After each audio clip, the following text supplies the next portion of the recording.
Bali may ilang buwan na rin kasi sa cellphone ko tong video na to mga tol. So naisip ko i-upload na lang din para balang araw mapanood ko yung sarili ko marunong mag-basketball kahit pa paano. So may isang taon na rin kasi ako. Mag-iisang taon na pala akong hindi nagba-basketball mga tol sa November, no. Last November 2023 na injury kasi ako, napunit yung aking right calf muscle.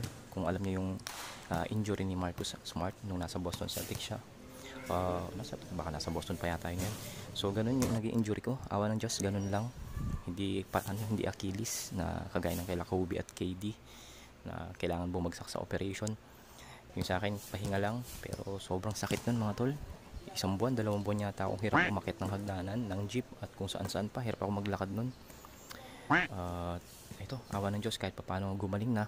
Kaya lang dahil nga night shift ako, hindi ako makapag basketball na, no. Pag day off ko naman, talagang pahinga na lang hinahanap ng katawan ko since tumatanda na tayo mga tol, no.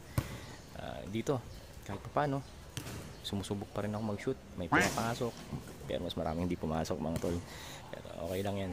Hopefully makabalik ako ng basketball, and sana nga talaga makabalik ako ng basketball. Gusto ko maglaro ulit, ma-testing yung mga tuhod ko kung kaya pa ba. Actually mabilis na ako hingalin mga tol pero okay lang. Shoutout nga pala sa mga barkada ko dyan sa Marikina, no, mga MSC boys yan, na makakamiss. Namimiss ko na makipaglaro sa inyo mga tol. Sana makabalik na tayo ng basketball, no.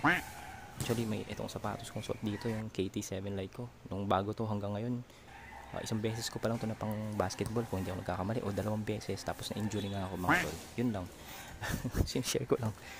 Napupudpud ko na nga lang siya. Napudpud ka na lang siya sa everyday use ko sa trabaho mga tol. So, ito, yung nadaanan kong court dito sa may bandang Kainta. Hindi, Pasig mga tol, no. Open to. 7:30 pa lang yata to ng umaga mga tol So sinamantala kong makapag-shooting dun sa isang mama dun na naglalaro. So ayun, naka 1-on-1 ko pa nga yan alam niyo na kung ano nangyari. Napagod ako syempre.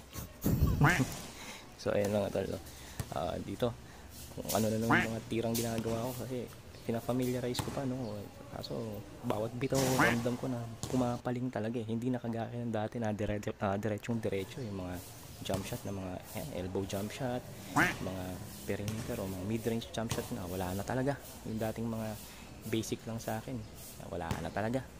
So sana ma-practice natin to ulit mga tol. Hanggang dito na lang muna. Kita-kits sa mga susunod na vlogs.